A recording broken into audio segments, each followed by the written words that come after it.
আলুর তরকারি করেছি।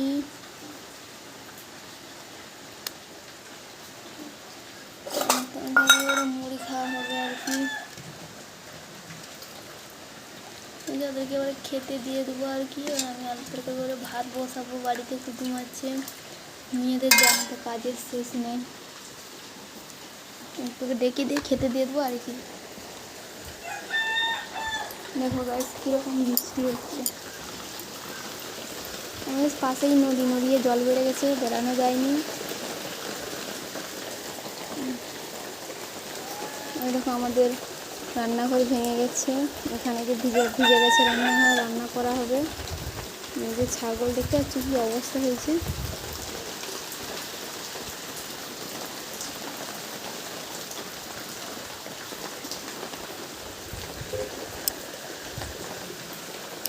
বাড়ির চারপাশটা দেখো বৃষ্টি গোটাই ভিজে গেছে আর কি।